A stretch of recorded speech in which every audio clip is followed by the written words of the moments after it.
sharing. Hari ini, bisa keluar dulu yang sekali minggu ya. Hari ini saya ingin membawakan satu tema yang temanya adalah lebih berbahagia. Sebenarnya ini sharing ini sebenarnya minggu-minggu lalu saya cukup banyak pikiran sih. Jadi itu saya Tuhan apa nih Tuhan?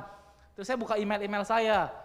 Jadi saya ternyata saya diteguhkan lagi ketika saya baca sharing saya yang lama. Ini tahun 2022 kalau nggak salah waktu itu di komunitas Awesome Community Youth tempat ini. Jadi saya ini ada satu sharing firman Tuhan yang mungkin menjadi bagian dari hidup saya dan ya ini yang ingin saya sharingkan Bapak Ibu. Nah, temanya adalah lebih berbahagia. Kita tahu ya Bapak Ibu, mungkin kita mikir, lebih bahagia. Kita butuhnya apa biar lebih bahagia? Banyak orang di luar pasti bilang cuan, Bapak Ibu ya, uang. Atau enggak ya sebagainya lah. Tapi hari ini yang ingin saya sampaikan adalah ya bukan ada uangnya, tapi bukan soal uang ya Bapak Ibu, bukan motivasi atau apapun. Ini apa yang yang menjadi pergumulan juga buat hidup saya. Kita tahu bahwa orang Kristen kita diajarkan untuk orang Kristen adalah orang yang inside out ya Bapak Ibu, dari dalam keluar. Kita sebenarnya dalam hidup kita baru kita bisa keluar. Sedangkan di luar sana, atau mungkin kita banyak ngalamin bahwa kita sukses di luar, tapi kita bobrok di dalam. Contoh simpelnya adalah soal keluarga. Mungkin di luar kita dikenal, Ferdian orangnya leadership lah, atau orangnya baik, tapi ketika di rumah ngomong kasar, atau hancur lah pokoknya. Tapi kekristenan gak ngajarin gitu Bapak Ibu. Kekristenan mengajarkan kita untuk kita bisa inside out, dari dalam keluar, benerin dulu dari dalam kita baru keluar. Bapak Ibu. Nah, ini bukan saya ngomong, next. Ini Tuhan ngomong juga di Amsal 4 ayat 23. Jagalah hatimu dengan segala kewaspadaan, karena dari situlah terpancar kehidupan. Jadi benerin dulu yang di dalam, baru keluar. Dulu saya sempat, waktu itu pelayanan waktu masih SMA lah. Saya pelayanan di mana saya suka keluar rumah. Jadi saya jalan-jalan keluar rumah itu sering banget. Jadi Selasa ada doa gereja, Rabu ada meeting sekolah minggu, terus Kamis latihan musik buat hari Jumat. Terus saya ngerasa, kok gini-gini terus ya Tuhan? Terus di rumah jadi jarang ngobrol sama mama saya, sama papa saya, sama keluarga lah. Nah saya merasa ya itu bagian dari proses Tuhan sih. Jadi saya benar-benar jarang di rumah, terus pulang suka subuh-subuh juga. Terus saya belajar ketika corona ini sih, saya mulai belajar bahwa ya keluarga itu hal yang indah, di mana kita saling support, kita pokoknya kita benerin lah hubungan kita dengan keluarga dan lain sebagainya. Dan Tuhan juga ngomong ini, bahwa dari jagalah hatimu dengan segala kewaspadaan, karena dari situlah terpancar kehidupan. Banyak hal yang membuat kita gak bahagia itu ternyata dari diri kita sendiri. Ini saya sharing aja, jadi ketika itu saya ya cukup sempat untung banyak lah, ada saat saya satu hal saya untung banyak. Terus saya udah seneng dong, terus saya lihat orang lain, wah untungnya lebih gede. Apa yang terjadi dalam hidup saya? Saya langsung iri, saya langsung kesel. Padahal saya untung Bapak Ibu, padahal saya untung dan untungnya juga lumayan bagus gitu. Tapi saya ngerasa, wah masih kurang nih. Terus saya masuk lagi, terus akhirnya rugi-rugi dikit, tapi masih untung Bapak Ibu. Cuman di sini saya belajar bahwa yang buat kita nggak bisa bahagia, yang pertama adalah hati kita. Kita bilang di gereja, Tuhan baik, kita serahin hidup kita sama Tuhan. Tapi nyatanya ketika di luar sana, kehidupan nggak seindah di Alkitab, benar Bapak Ibu ya, nggak seindah di gereja. Di luar sana ya banyak gesekan, banyak hal terjadi, ekonomi juga sulit. Saya juga sempat nawar-nawar juga sulit, sempat down sih, cuma saya percaya kalau Tuhan kasih yang terbaik. Tapi saya belajar bahwa apa dalam hati kita adalah, ya jagalah hati kita. Next, Bray. Karena di ayat Lukas 6 ayat 45 berkata bahwa orang yang baik mengeluarkan barang yang baik dari pembenaran hatinya yang baik. Dan orang yang jahat mengeluarkan barang yang jahat dari pembendaharaannya yang jahat. Karena yang diucapkan mulut meluap dari hatinya. Ini saya dulu suka banget nih di Youth ngomong. Kalau kamu misalnya ngomong kasar menjadi kebiasaan kamu periksa hati kamu. Kalau misalnya perbuatan jahat, misalnya kamu lagi ada orang jatuh, kamu malah mau ketawa, kamu periksa hati kamu. Bukannya kita harus nolongin, kita malah ketawain dan lain sebagainya. Karena apa? Karena yang dari dalam hati, itu yang terpancar keluar. Kalau hati kita juga masih belum beres, kita belum percaya Tuhan, ini kenapa Om Bagus sama Papa juga selalu bilang, Tuhan baik dan bla bla bla, itu buat hati kita. Ketika kita percaya Tuhan akan mencukupkan, apapun terjadi di luar sana nggak akan mempengaruhi hati kita. Mungkin bisnis misalnya susah untuk nawar. Saya jujur ini saya alamin, saya sempat down waktu itu. Saya Tuhan ini gimana, kayak susah nih. Tapi saya percaya ya Tuhan pasti cukupin dengan caranya Tuhan. Oke, next Bray. Dalam hidup kita suka punya pola pikir, punya kepercayaan bahwa ini adalah transaksi. Transaksi adalah persetujuan jual beli dalam perdagangan antara pihak pembeli dan penjual. Nah, ini saya kasih contoh ya Bapak Ibu. Dalam transaksi ada sebuah nilai. Saya analogikan gini, ketika saya lagi makan sama pacar saya, tempatnya agak fancy lah. Terus dari awal saya lihat di Instagramnya nih, saya lihat menunya. Wih, sapinya murah nih, 200.000. Wah, murah. Udah kita ngasih itu yuk. Terus ke sana, terus dikasih menu yang barunya. Terus saya lihat, wah, kok harga steaknya beda ya? Yang sirloin bisa segini, kok di sini jadi 800.000. Nah, dari awalnya saya mau beli sirloin atau tenderloin atau yang pompok gitu, yang katanya kalau misalnya orang tua makan langsung hancur gitu, ada minyak-minyaknya lah atau apalah, saya jadi ragu. Karena saya menilai bahwa wah, untuk ngeluarin 800.000 sayang banget duit saya. Akhirnya saya pesen yang enggak saya inginin Bapak Ibu. Yang saya pesen adalah yang saya rela untuk saya keluarin, yang saya rela untuk saya bayar. Nah, kita manusia, kita suka menilai hidup ini sebagai sebuah transaksi. Misalnya, ini contoh lagi, misalnya dulu lagi Bapak Ibu, dulu kita puasa, disuruh puasa, harus puasa minggu ini. Kita mau doa biar jemaatnya rame. Nah, itu transaksi Bapak Ibu. Kita transaksi sama Tuhan, saya puasa deh. Terus sampai teman-teman di sekolah, Fer, lu ngapain gak makan? Iya gue puasa. Wih, dibilang keren-keren. Pokoknya ya kayak motivasi lah, motivasinya salah. Kita menganggap bahwa itu sebuah transaksi. Ada lagi ketika kita doa puasa buat bisnis kita, tapi bisnis kita nggak laris. Terus kita marah. Tuhan, aku udah puasa Tuhan. Kok bisnis aku tetap gak jalan? Kita malah marah sama Tuhan. Banyak kita dalam hidup ini menilai dengan sebuah transaksi. Ini juga salah ketika kita jadiin ini dalam sebuah pernikahan. Sebuah hubungan pacaran, saya belum nikah ya Bapak Ibu. Dalam hubungan pernikahan atau pertemanan atau keluarga. Contoh simpelnya, suami bilang, aku udah kerja capek-capek, aku di rumah aku mau dilayanin dong. Siapin aku minum. Terus istri bilang, aku juga kan jagain anak dan bla bla bla bla. Apa yang terjadi Bapak Ibu dalam rumah tangga itu? Pasti hancur karena kita menganggap itu sebagai sebuah transaksi. Dalam hubungan kalau kita anggap sebagai sebuah transaksi itu kan hancur Bapak Ibu. Itu beda dengan bisnis ya, kalau bisnis ya transaksi. Nah, banyak hal yang bikin semua hidup kita ini gak bahagia. Dari tadi hati, dan yang kedua adalah next Bray, saya bawa soal ketamakan. Dari tamak ini menimbulkan iri hati dan bla bla bla bla bla bla. Nah, tamak adalah keinginan untuk selalu memperoleh harta dan sebagainya sebanyak-banyaknya. Nah, saya ulang lagi, tamak adalah keinginan untuk selalu memperoleh harta dan sebagainya sebanyak-banyaknya.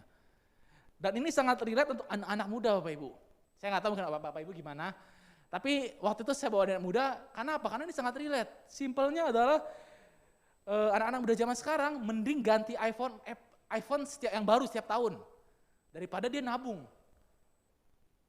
Anak-anak muda zaman sekarang mending kelihatan hebat di luar daripada buat keluarganya. Ini terjadi Bapak Ibu.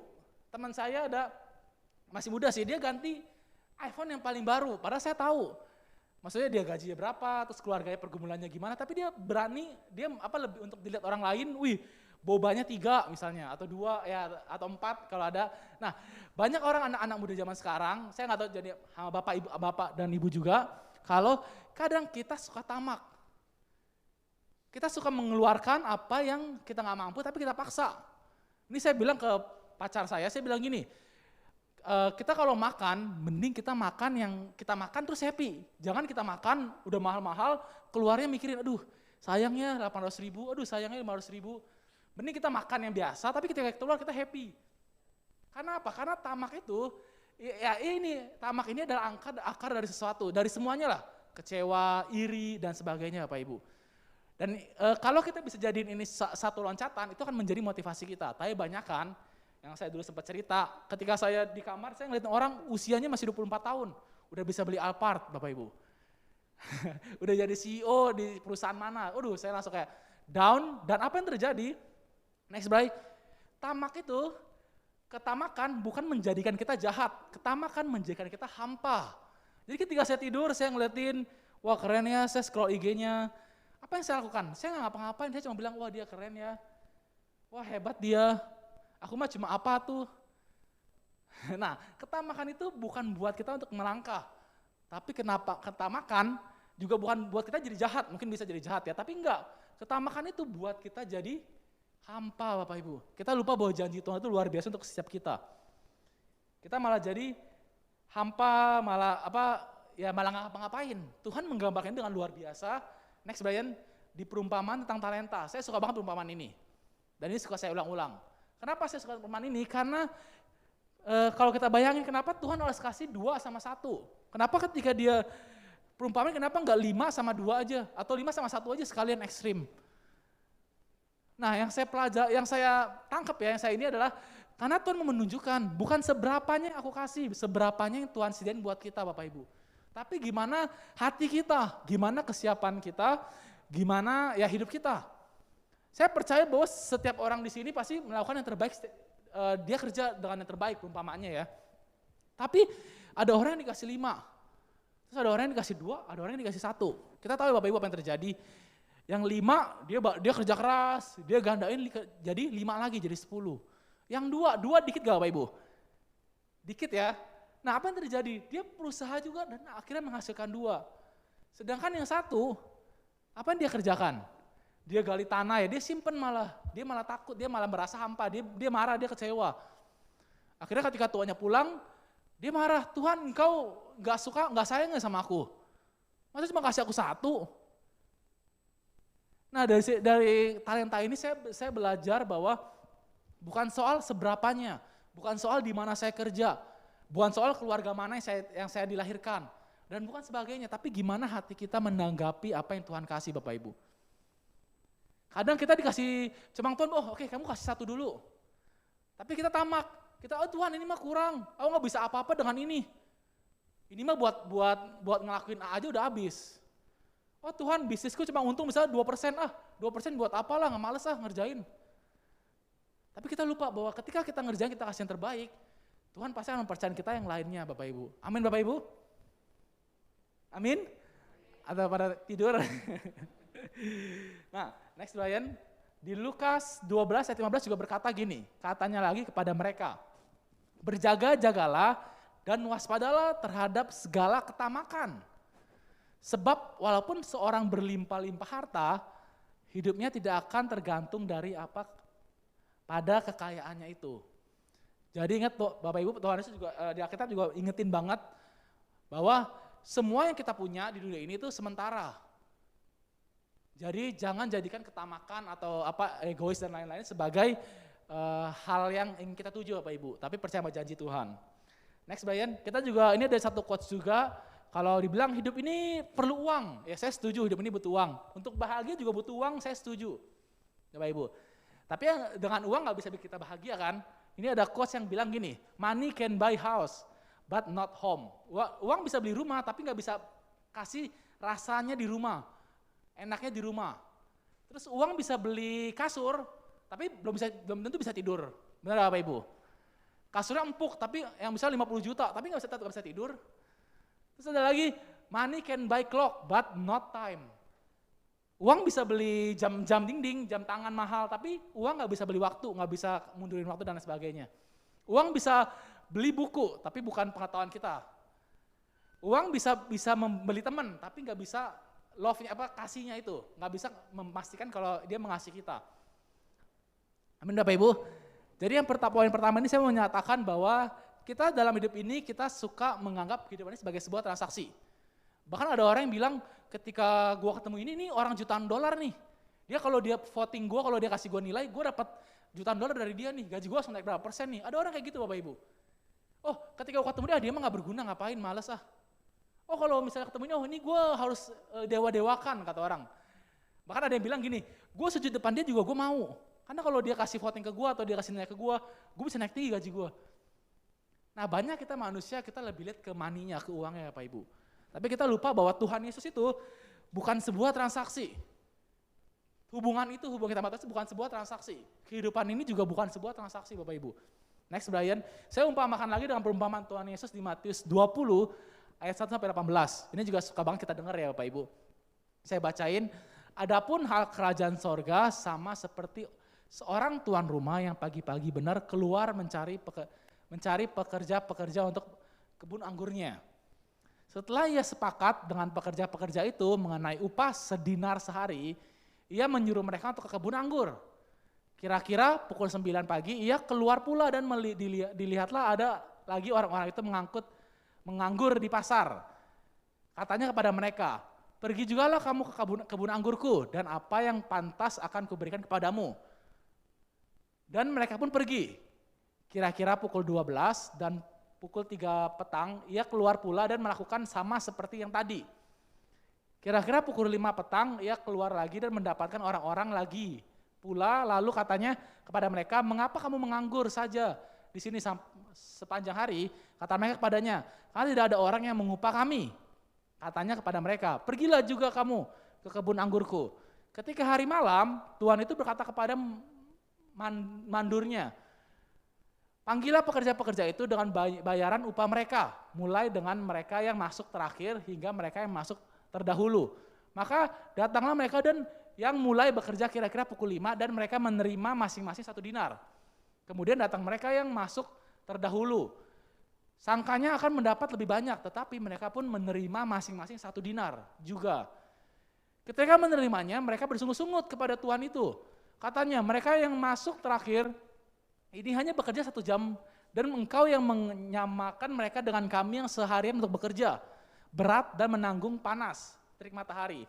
Tetapi Tuhan itu menjawab kepada seorang dari mereka, saudara, aku tidak berlaku tidak adil terhadap mereka. Bukan kita telah sepakat sedinar sehari, ambillah bagianmu dan panggillah. Aku mau memberikan kepada orang yang masuk terakhir ini sama seperti kepadamu. Tidakkah aku bebas mempergunakan milikku menurut kehendak hatiku atau iri hatika engkau karena aku murah hati. Demikianlah orang yang terakhir akan menjadi yang terdahulu dan yang terdahulu akan menjadi yang terakhir. Dari perumpamaan ini sangat jelas Bapak Ibu. Tuhan bilang bahwa hidup kita atau analogi hidup Tuhan adalah bukan soal transaksi. Kamu mau kerja dari pagi sampai malam, ini perumpamannya ya, tetap sama untuk Tuhan. Jadi bukan sebuah transaksi. Nah apa sih yang menjadikan pandangan Tuhan itu apa sih? Next Brian. Menurut saya dan apa yang saya renungkan adalah Tuhan itu membuat hidup itu sebagai pertukaran. Saya ambil contoh lagi ketika saya masih kecil. Ya papa saya kasih saya banyak hal ya, sampai saya sekolah, kuliah, dan mungkin saya nggak bisa balikin. Tapi apakah papa saya bilang gini, oke, balikin, udah kerja kan? Nah kalau transaksi kayak gitu, tapi apa yang papa saya lakukan apa? Enggak. Bahkan teman saya di kantor juga dia bilang gini, jadi papanya dulu agak berduit, main properti atau apa saya nggak ngerti, terus papanya akhirnya corona bangkrut. Terus anaknya jadi harus biayain lah rumah dan lain-lain. Terus anaknya kerjanya sulit, sampai stres tiap pagi. Terus dia bilang gini, Fer, lu tahu gak? Bapak gua masa bilang gini ke gua, dia bilang gini papanya, nak sorry ya, karena papa usahanya jalan, kamu gak akan kayak gini capek-capek. Saya dengar kaget sih. Nah, seperti inilah yang Tuhan gambarkan tentang hubungan kita. Hubungan yang benar. Ibaratnya pertukaran. Pertukaran itu apa sih? Pertukaran itu ya bertukar dan mempertukarkan. Jadi ada yang memberi dan menerima. Dan pertukaran ini gak ada soal nilai. Gak ada yang 100 sama 100. 100 sama 20, gak ada. Pertukaran ini bisa dibilang lebih gak ke arah yang gak adil. Bapak Ibu, misalnya contohnya, mungkin misalnya saya beliin parcel es krim yang 50.000, saya gak akan minta oke lah lu balikin 50.000, enggak. Cuma perlu parcel senyum, terima kasih ya kok. Itu adil gak Bapak Ibu? Gak adil ya. Saya beliin es krim misalnya 100.000 tapi dia cuma senyum, terima kasih ya. Gak adil, tapi pertukaran itu seperti itu yang Tuhan mau. Itu yang Tuhan ajarkan kita untuk hidup, di mana pertukaran itu ya Tuhan di sebuah hubungan juga ya. Coba bayangin hubungan suami istri atau pacaran, di mana kita menerapkan ini. Oh kasih baju, cuma dibilang terima kasih. Kalau kita beli transaksi, gue udah kasih lu baju. Harusnya nanti, misal Valentine, kalau Kristen, kalau cowoknya white day ya, apa-apa. Lu harus balikin gue dong nanti pas acara bagi ke cowok. Nah, itu transaksi, tapi kalau penukaran enggak. Kita kasih, kita nggak terima balik. Kita seneng kalau ngeliat orang seneng. Amin Bapak Ibu. Nah inilah yang Tuhan ingin ajarkan kita untuk hidup dalam hidup ini. Agar kita bisa lebih berbahagia. Oke, next Bray. Dan di Yohanes 3:16 jelas ya, karena begitu besar kasih Allah akan dunia ini, sehingga Ia mengorbankan anak tunggal, supaya setiap orang percaya kepadanya tidak binasa melainkan peroleh hidup yang kekal. Tuhan kasih cuma-cuma kasih karunia-Nya. Dia ngorbanin anaknya yang tunggal yang dia sayang buat kita. Apa yang dia minta? Emang dia suruh, gue udah kasih lu anak gue, lu jangan mencuri ya, kalau mencuri langsung neraka, langsung hilang. Atau lu kalau bisa ngomong kasar, langsung gue gak sayang lu. Apakah Tuhan seperti itu? Enggak kan Bapak Ibu? Itulah hebatnya Tuhan kita, di mana ya Tuhan, dan ini harus kita terapkan juga Bapak Ibu dalam rumah tangga kita. Kalau dalam bisnis saya juga, ya itu balik lagi lah ya. Nah tapi kalau dalam keluarga, dalam berhubungan, dalam persahabatan, dalam ya bisa diterapkan dalam bisnis juga, tapi intinya adalah Tuhan ajarin kita untuk kita bisa hidup dalam pertukaran, bukan transaksi Bapak Ibu. Oke, next Bayan. Dan kita percaya juga bahwa Tuhan memampukan kita untuk melakukan semuanya. Amin Bapak Ibu. Di mana Tuhan bilang di 1 Yohanes 4 ayat 19, kita mengasihi karena Allah terlebih dahulu mengasihi kita Bapak Ibu. Amin Bapak Ibu. Jadi dalam apapun yang kita kerjakan, dalam usaha kita, dalam semuanya, terapkanlah kasih. Karena apa? Karena Tuhan udah mengasihi kita.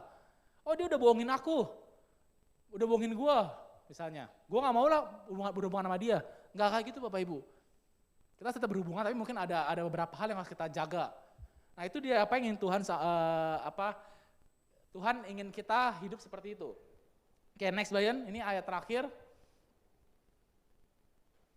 Nah di Kisah Para Rasul 20:35 berkata begini, dalam segala sesuatu telah kuberikan contoh kepada kamu bahwa dengan bekerja demikian kita harus membantu orang-orang yang lemah.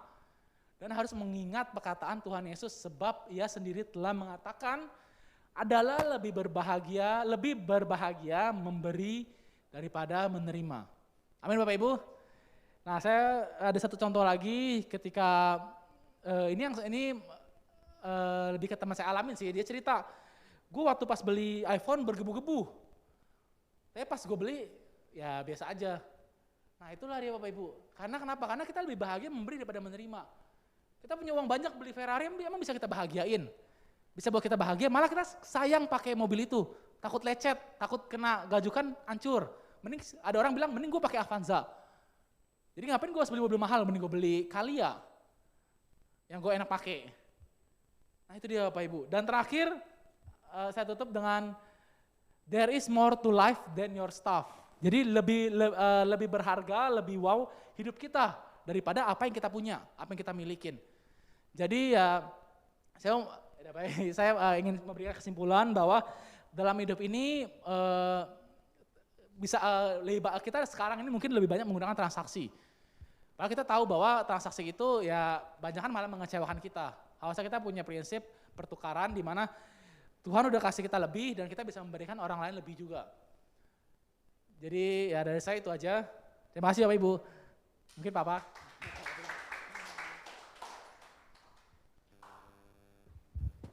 Shalom Bapak Ibu dikasih oleh Tuhan. Berkati firman luar biasa saudaraku ya. Nah saudara kita itu kalau ke mall saudara. Saya sama istri saya sama anak 5 saudara. Ya kalau ketemu sama teman si Elis bilang begini, Par, kalian ini tur keluarga. Ya, jadi kayak bebek saudara, anaknya ikut. Nah saudara ini sangat luar biasa ya kan, kita berbahagia saudara, itu suatu keputusan. Bertahun-tahun saya ikut sebagai orang Kristen saudara, dan baru beberapa tahun ini saya mengerti mengenai kebahagiaan ini saudaraku. Kenapa? Seringkali kebahagiaan ini sering seperti Fede katakan transaksi dan pertukaran, betul? Ternyata ketika kita mengerti kebenaran bahwa kebahagiaan itu ketika Yesus mati saudara, kebahagiaan itu sudah satu paket. Sukacita, damai sejahtera, kesembuhan, kelimpahan, kemakmuran, kebahagiaan itu, keselamatan itu sudah diberikan kepada Anda dan saya. Amin. Jadi kita menentukan keputusan kita yang menentukan kita mau berbahagia atau tidak. Dan hari-hari ini iblis tahu saudara, banyak orang tidak mengalami kebahagiaan saudara. Barusan ini saya punya bos, istri suaminya masuk rumah sakit saudara, karena begitu banyak tekanan saudara. Dan rumah tangganya juga, kenapa? Karena tekan-tekan hari ini membawa kita itu tidak mengerti hal sesungguh dalam kebahagiaan. Kenapa? Karena kita selalu menilai kebahagiaan ini sesuatu hal yang dari luar. Umpamanya ketika kita punya mobil bagus, kita punya uang banyak, segala sesuatu itu membentuk kebahagiaan kita. Seperti tadi Feden katakan, tapi itu tidak kekal saudaraku. Suatu waktu bisa hilang, seperti yang bos saya alami saudaraku. Akhirnya dia percaya pembuluh darahnya sekarang lagi di ICU. Ya. Itu banyak sekali kebahagiaan yang kita tidak mengerti, sebetulnya kita sudah memilikinya saudaraku. Ya. Saya ingat kalau Pak Bagus sering kalau khotbah pernikahan, ketika orang suami istri baru menikah saudara, ya dia mendapat wejangan dari hamba pendetanya, dia bilang seperti ini, oh dikasih buku saudara, kalau kamu mau berbahagia kamu mesti begini, pulang jangan taruh malam ya, oh masih kasih makan ini, oh pokoknya banyak sekali peraturan, sehingga ketika dia mengerti, aduh ternyata berumah tangga itu hal yang sangat sulit saudara. Tapi di akhir daripada buku itu hanya satu, kasih. Nah saudaraku, kalau kita ada kasih, kita nggak perlu peraturan-peraturan yang banget banyak, membuat kita stres saudaraku. Ada amin. Nah terakhir Feden mengenai kasih saudaraku. Nah kasih itu menutup segala-galanya saudara. Ada amin. Nah saya mengerti dan menyadari hal ini dulu saudaraku, kebahagiaan itu, oh kamu, Mer, lu tahu nggak gue ini kepala keluarga lu masih hormati gue seperti jemaat menghormati Kristus. Mary bilang begini, hormatin lu juga nggak kasih gue, lu kasih gue dulu dong, baru gue bisa hormati lu. Nah akhirnya apa? Pertukaran dan transaksi saudara. Akhirnya apa? Ribut saudara. Tapi kalau kita mengerti kasih, kita nggak, memang Alkitab ajarkan seperti itu. Kalau kita ngerti kasih, kita tidak peduli. Kita lebih banyak memberi daripada menerima saudara. Betul nggak saudara? Hari-hari ini orang begitu banyak perlu kasih itu saudaraku. Kita memberi kasih, memberi perhatian, memberi doa dan sebagainya saudara. Ada amin? Nah kebahagiaan suatu keputusan. Nah kita bersyukur saudara, akhir Februari ini saudara, kita terakhir Februari, nanti bulan Maret kita sudah ibadah di tempat yang baru. Ya kalau yang belum mengetahui, saya kasih tahu saudara. Ya kita bersyukur sekian tahun saya diingatkan ketika RM Pak Bagus ajak saya nama Pak Akong, bagaimana kalau kita